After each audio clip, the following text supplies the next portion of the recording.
Lewis Hamilton, This is Lewis Hamilton. Daniel Ricciardo, Hey everyone watching, have fun, enjoy, hopefully we'll put on a show. Fernando Alonso et d'autres encore. Que portent-ils à leur poignet et quel est le prix de leur montre? Le sujet des montres des pilotes de Formule 1 est si vaste que nous avons décidé de le traiter en plusieurs épisodes. Dans le numéro 1, nous avions parlé principalement de Michael Schumacher, Max Verstappen et Charles Leclerc.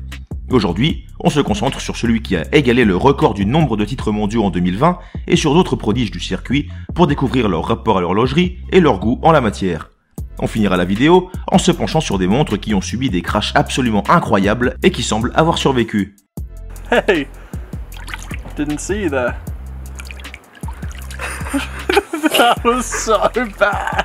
Dans les meilleurs pilotes de 2020 et les plus prometteurs pour 2021, on découvre l'Australien Daniel Ricciardo, né en 1989.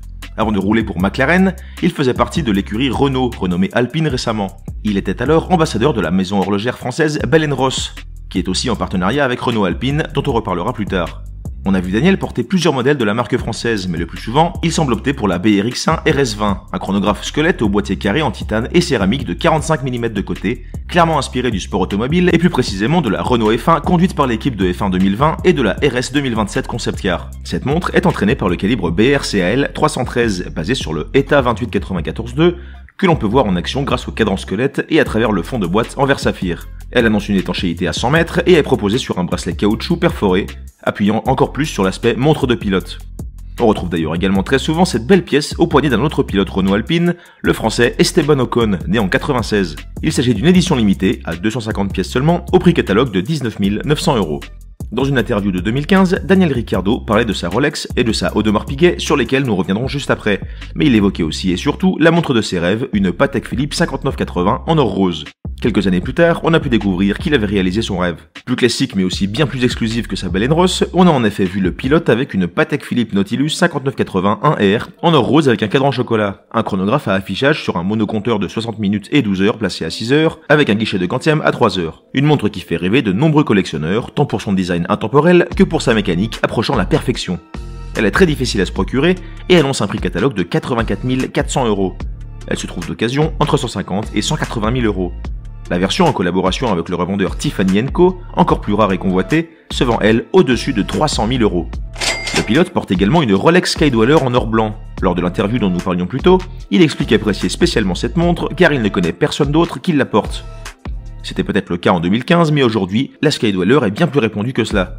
On en a par exemple parlé dans notre vidéo sur les montres de Floyd Mayweather ou encore celle de Conor McGregor. Les liens sont en description pour ceux que ça intéresse. La Skydweller est la Rolex en production avec le plus de complications. En plus de l'affichage de 2 fuseaux horaires, on retrouve une indication originale des mois pour le calendrier annuel, se concrétisant sous la forme de 12 guichets sur l'extrémité du cadran en face de chaque index des heures. En janvier, le premier guichet face à l'index de 1 heure devient rouge. En février, c'est le guichet en face de l'index de 2 heures et ainsi de suite. Autre détail original sur la Skydweller, c'est la lunette cannelée rotative qui permet de sélectionner les fonctions à modifier. Selon la position de cette lunette, la couronne contrôlera l'heure locale, le second fuseau horaire ou le calendrier annuel. Ricciardo évoque également sa Audemars Piguet Royal Oak Openworked, une version squelette de la mondialement célèbre Royal Oak au boîtier en 39 mm de diamètre.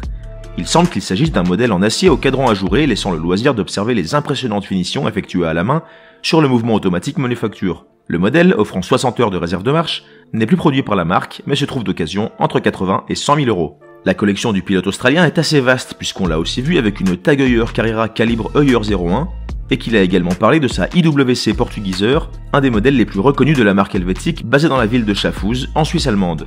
Les origines de la Portugueser, que l'on appelle aussi portugaise en français, remontent à la fin des années 30, lorsque 2 hommes d'affaires portugais vinrent visiter la manufacture IWC, The International Watch Company, avec la requête d'un garde-temps à la précision d'un chronomètre marin, adapté sur une montre bracelet. Depuis, de très nombreuses versions de la portugaise furent développées et la marque continue de proposer de nouvelles interprétations de ce modèle phare chaque année. On reparlera d'ailleurs tout à l'heure de plusieurs autres modèles de cette marque au poignet du champion du monde en titre. Mais avant de découvrir ce qu'elle porte, évoquons rapidement un pilote espagnol qui s'est retiré du circuit en 2018, mais qui reste considéré par beaucoup comme l'un des meilleurs pilotes de tous les temps, Fernando Alonso, qui semble d'ailleurs avoir décidé de prouver à nouveau ses capacités hors du commun en revenant dans la course en 2021. Il a en effet confirmé son retour en Formule 1 aux côtés d'Esteban Ocon chez Renault Alpine. Égérie Richard Mille, on a souvent vu Alonso avec une RM1103 McLaren, un chronographe flyback automatique issu de la collaboration entre ces deux géants dans leurs secteurs respectifs. Le boîtier tonneau orange et noir, couleur de McLaren, est en carbone et quartz TPT. Il s'agit d'un véritable monstre de 50 mm de long et 44,5 mm de large pour 16,2 mm d'épaisseur. C'est un garde-temps très sportif et tape à l'œil qui veut allier le meilleur de ces deux mondes. Les références au secteur de l'automobile et à McLaren sont nombreuses. On retrouve entre autres une couronne reprenant le design d'une roue de voiture de course, un logo McLaren sur le boîtier à 6 heures, etc. Cette pièce rare avoisine les 350 000 € sur le marché de l'occasion.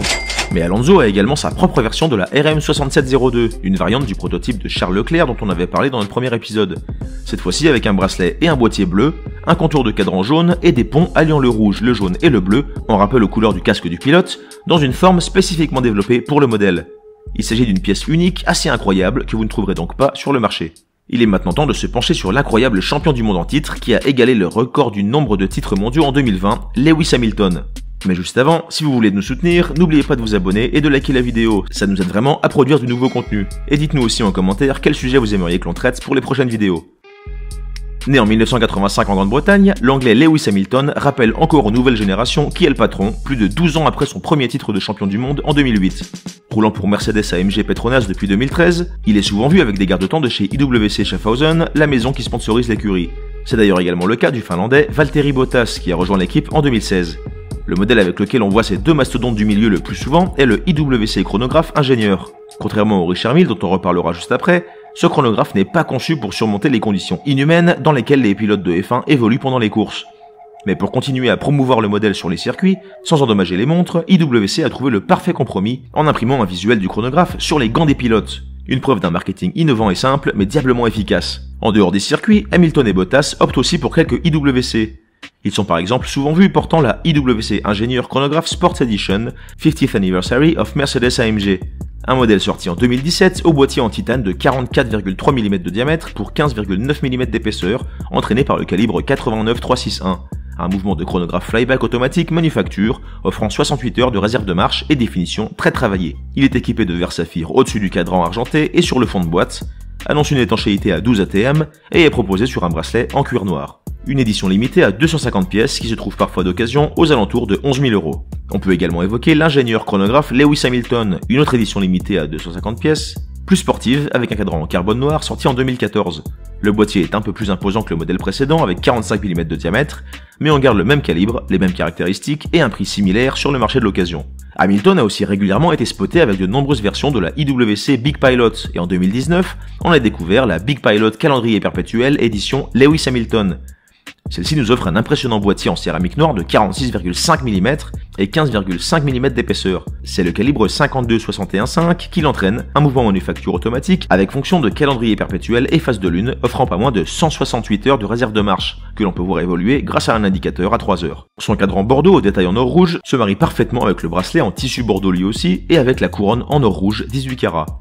Le fond de boîte transparent laisse admirer le calibre et la masse oscillante en or rouge gravée au nom et au logo du pilote. Cette édition limitée à 100 pièces affichait un prix catalogue de 52 600 € à sa sortie. Hamilton, qui a grandement contribué au design et à la conception de cette pièce, semble donc être un adepte des montres imposantes et tape à l'œil. Il l'a également prouvé en portant ce qui semble bien être une Audemars Piguet Royal Oak Offshore en or rose et céramique noire. Un chronographe disponible d'occasion, le plus souvent aux alentours de 40 000 €. Pour vérifier les tarifs d'autres versions de la Royal Oak, mais aussi ceux de plus de 7000 modèles de toutes les grandes maisons horlogères, allez donc faire un tour sur le site de Chronext qui sponsorise cette vidéo. Chronext est un site d'achat et de vente de montres neuves et d'occasion qui fait vérifier chaque pièce par ses 12 horlogers spécialistes avant de les proposer à la vente. Cela permet d'éliminer les risques de contrefaçon et de vis cachés. Ils reçoivent de nouveaux modèles chaque semaine et ils sont basés en Allemagne, donc pas de problème non plus au niveau des frais de douane si vous voulez vous faire livrer en France. Pour en savoir plus, allez voir les liens en description et utilisez le code promo LECALIBRE lors de votre prochain achat pour bénéficier de réductions allant de 75 à 750 €. En plus, ça permet de soutenir la chaîne. Comme prévu, découvrons maintenant quelques incroyables garde-temps, véritables prouesses technologiques qui ont survécu à des crashs de Formule 1. Mais d'abord, on voulait vous parler d'une petite anecdote sur Lewis Hamilton.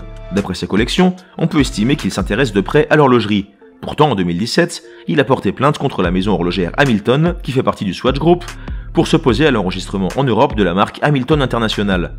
On se permet de vous rappeler que les origines de la marque Hamilton remontent à 1892 aux États-Unis et que Lewis Hamilton, lui, est né en 1985, donc près d'un siècle plus tard. Fin 2020, le pilote a bien logiquement perdu son procès et peut-être un peu de sa crédibilité dans le secteur de l'horlogerie. On revient donc sur Richard Mille en évoquant le fait que le pilote brésilien Felipe Massa, proche de la marque et de son créateur depuis des années, soit connu pour porter ses RM à plusieurs centaines de milliers d'euros pendant les courses de F1 alors que de nombreux pilotes refusent, expliquant que dans cette discipline, chaque gramme compte.